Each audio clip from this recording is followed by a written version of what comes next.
نحمده ونصلي على رسوله الكريم وعلى آله وأصحابه أجمعين. أعوذ بالله من الشيطان الرجيم. بسم الله الرحمن الرحيم.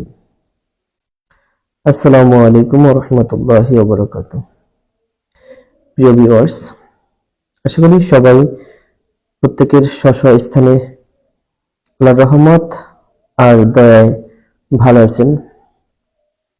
আলহামদুলিল্লাহ, আল্লাহর অশেষ কৃপা, প্রেম, প্রীতি আর ভালোবাসায় আমিও ভালো আছি। তো যে বিষয়ে আজকে আলোকপাত করতেছি, আলোচনা করতেছি, আপনারা সূচনা দেখেই বুঝতে পেরেছেন।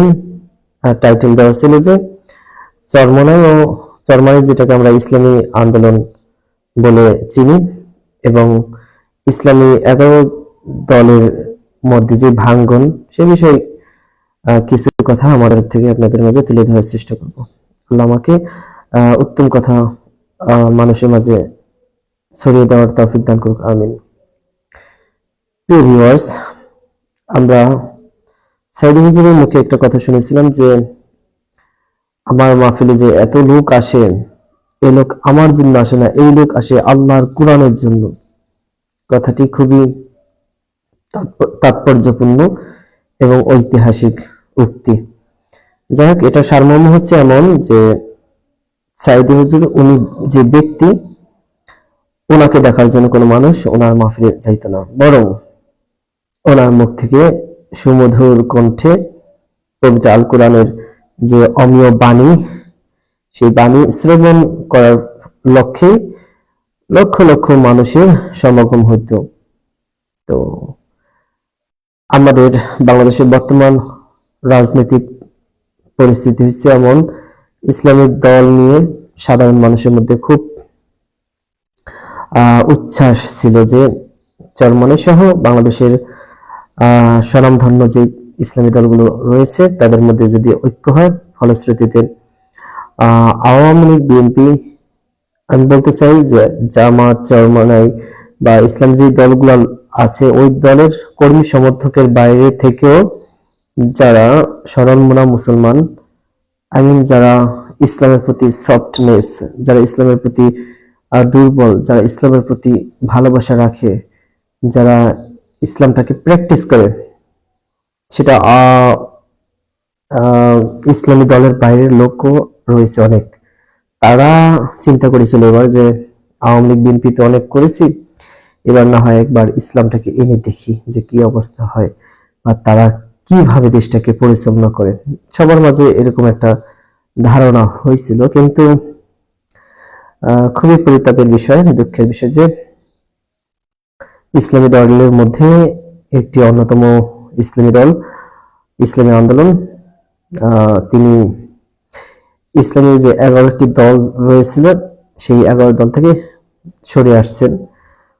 দ্যাট মিনস তিনি এককভাবে নির্বাচন করতে চাচ্ছেন ইসলামী দল, যেটা হাজারো লক্ষ মানুষের স্বপ্ন ভঙ্গ করেছে, যারা কিনা ইসলামী দলদের নিয়ে স্বপ্ন দেখেছিল।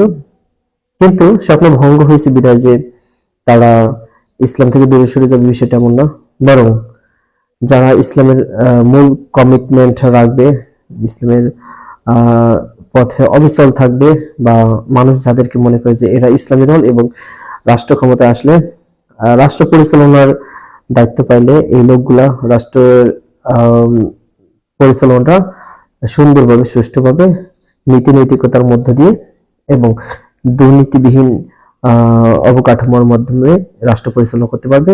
জনগণ যাদেরকে দায়িত্বশীল মনে করবে, ইনশাল্লাহ আগামী 12 ফেব্রুয়ারি তাদের পক্ষে গণরায় দিবে এবং ব্যালট বিপ্লব করবে বলে আশা করি। কিন্তু যারা ইসলামী এই 11 দলের ঐক্যটা নষ্ট করলো, অবশ্যই এর ফলাফল তারাও 12 ফেব্রুয়ারি 2026 ব্যালটের মাধ্যমে প্রত্যুত্তর পেয়ে যাবে ইনশাল্লাহ। আমাদের ইসলামী দলের মধ্যে কেউ কেউ আছেন যারা কিনা ভাবেন যে আমাদের এত ভোট, এত জনসমর্থন, আমার কাছে মনে হয় তারা ভাবেন বোধহয় এটা তাদের চেহারা দেখে মানুষ তাদের সমর্থন করে। তারা সংসদে আসন বেশি সংখ্যক পাবে, এটা ধারণা করে বসে আছে। মানুষ বোধহয় তাদের চেহারা দেখে তাদেরকে সংসদে পাঠাবে। আজব না, চেহারা দেখে পাঠাবে কেন? বরং তাদের ভিতরে যদি নীতি আদর্শ, ইসলামী চিন্তা চেতনা থাকে, বা কি বলে, জনকল্যাণমূলক কাজে তারা যদি এগিয়ে থাকেও কোন ইসলামী দল, তাহলে অবশ্যই তাদেরকে সমর্থন করবে এবং তাদেরকে বিজয়ী করবে ইনশাল্লাহ।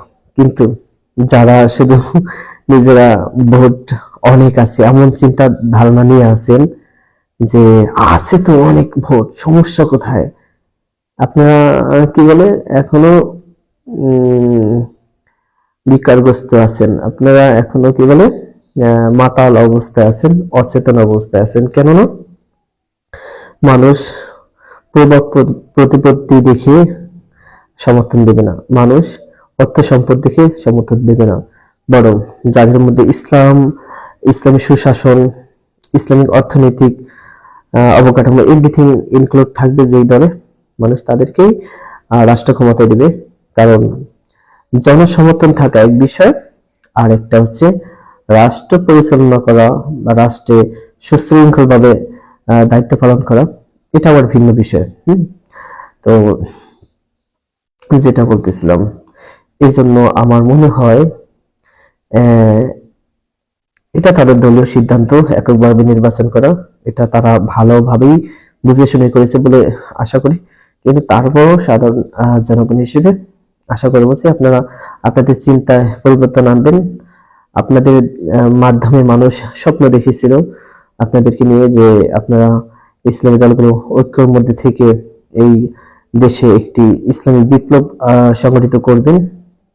কিন্তু আপনাদের মতের পার্থক্যর কারণে, ক্ষমতা ভাগাভাগির কারণে আজকে বাংলাদেশের মুসলমান হতাশ, পুরাই হতাশ। আশা করব ক্ষমতার মোহ থেকে, দুনিয়ার স্বার্থ এগুলো থেকে আহারে আফসোস লাগে মাঝে মাঝে। এরা ইসলামী রাজনৈতিক দল, এরা আসন পাইতে চায়, বেশি সংখ্যক আসন নিতে চায়, ঠিক আছে, এরা ইসলামী সংগঠন, ইসলামিক দল। অথচ এটা যে কত বড় দায়িত্ব, সংসদে আসন পাইলো, আসন পাওয়ার পর এটা যে কত বড় দায়িত্ব, কিন্তু ইসলামী তো দায়িত্ব চাইয়ে নেওয়ার কোনো সুযোগ নেই ভাই। ওমর রাদিয়াল্লাহু তাআলা আনহু ও আবু বকর রাদিয়াল্লাহু তাআলা আনহু কেউ কিন্তু বলে না যে আমাকে খলিফা বানাও, আমাকে নেতা বানাও। নো, নো ওয়ান, কেউ বলে না এটা। কোন একজন সাহাবী, কোন একজন খলিফা বলে না যে আমাকে নেতা বানাও।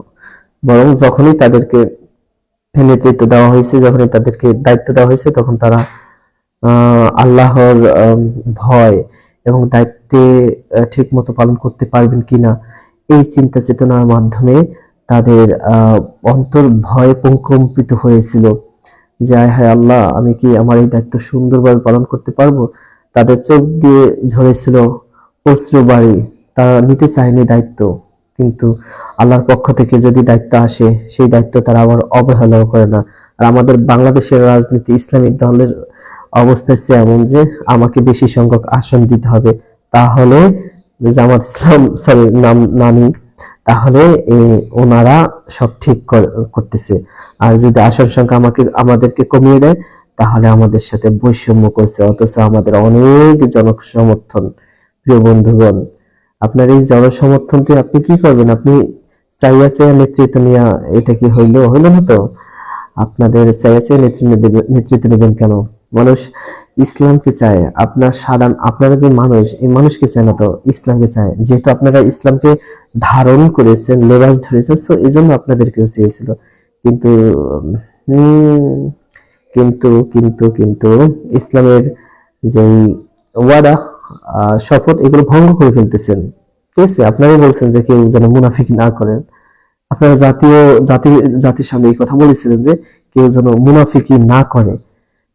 যদি মুনাফিকি কেউ না করে, তাহলে ইনশাল্লাহ আমরা ইসলামী দল সরকার গঠন করবে। কিন্তু দেখা গেল নির্বাচনের আগে আপনাদের কথা ভেঙে ফেললেন। আল্লাহ আপনাদের ক্ষমা করুক, আল্লাহ আপনাদেরকে শুভবুদ্ধির উদয় দান করুক, দোনো দলকেই আল্লাহ যেন, এবং দল সহ যারা ন্যায় ইনসাফের পক্ষে। আল্লাহ প্রত্যেককে যেন আবার ঐক্যর মধ্যে নিয়ে আসেন, সেই দোয়া করতেছি অন্তরস্থল থেকে। প্রিয় ভাই বন্ধুগণ, আমাদের মতের পার্থক্য থাকবে, এটা স্বাভাবিক, কিন্তু কোন দলের ইসলামী দলের কাউকে গালিগালাজ করা, তারপরে মতের অমিলের কারণে কাউকে খারাপ মন্তব্য করা, ঠিক আছে, সমালোচনা করা, এগুলো করা যাবে না। কেন? গীবত করা যাবে না। কেন করা যাবে না? কারণ মুহাম্মদ সাল্লাল্লাহু আলাইহি ওয়াসাল্লাম কি বলছে জানেন? মুহাম্মদ সাল্লাল্লাহু আলাইহি ওয়াসাল্লাম বলেছেন যে গীবত হচ্ছে ব্যভিচারের চেয়েও নিকৃষ্ট। ব্যভিচারী কেউ যদি ব্যভিচারী করে ফেললে, তাহলে আল্লাহর কাছে যদি তওবা করে ফিরে আসে, তাহলে দেখা যায় আল্লাহ ওই ব্যভিচারীগুলো মাফ করবেন। কিন্তু যদি কেউ কি বলে, যদি কেউ গীবত করে, হ্যাঁ, অন্য ভাইয়ের গীবত করে, মুসলিম অন্য ভাইয়ের, ওই ওই মুসলিম ওই ভাই যদি তাকে ক্ষমা না করেন, তাহলে কিন্তু এই গীবতকারী ব্যক্তি ক্ষমার অযোগ্য, ক্ষমা পাবে না। এই জন্য সবাই সাবধান, বি কেয়ারফুল।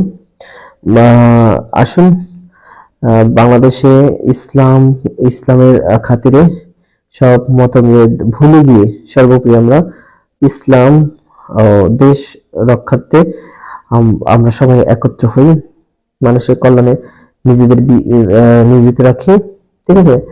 দায়িত্ব চেয়ে নেওয়া লাগবে না ভাই।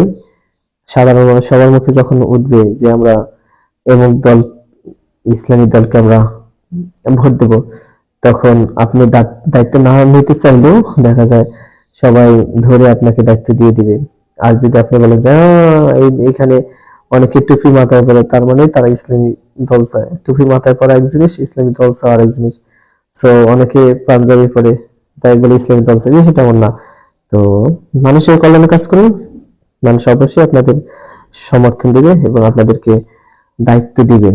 দায়িত্ব জিনিসটা ইসলামে চেয়ে নিতে হয় না, দায়িত্ব আসে মহান রব্বি করিম আল্লাহ সুবহানাহু ওয়া তাআলার পক্ষ থেকে। তাই আমাদের কল্যাণে নিজেদের নিয়োজিত করি। ইসলামী দলগুলোর প্রতি আহ্বান থাকবে, আপনারা আসুন, আপনারা আবার খোলামেলা ভাবে আলোচনা করে, নিজেদের মধ্যে আলোচনা করে আবার ঐক্যের মধ্যে পৌঁছাবেন বলে প্রত্যাশা রাখি।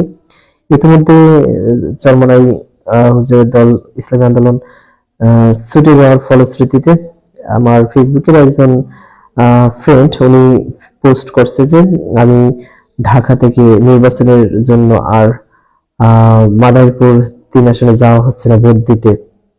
ঠিক আছে? তার কারণ হিসেবে বললো যে যেহেতু ইসলামী 11 দলের মধ্যে ফাটল হয়েছে, এই জন্য ইসলামী দলকে যেহেতু ভোটই দেওয়া হবে না, এই জন্য মাদারীপুর যাওয়াও লাভ নেই আমার ভোটের কেন্দ্রে। সো মানুষ কিন্তু এখন চায় আপনারা আসেন, আপনারা বসেন, আপনারা এখন, সেই প্রত্যাশা রাখি। ঠিক আছে? মুনাফিকি কেউ করেন না। ওয়াল্লাহি, আল্লাহু আকবার। আসসালামু আলাইকুম ওয়া রাহমাতুল্লাহ।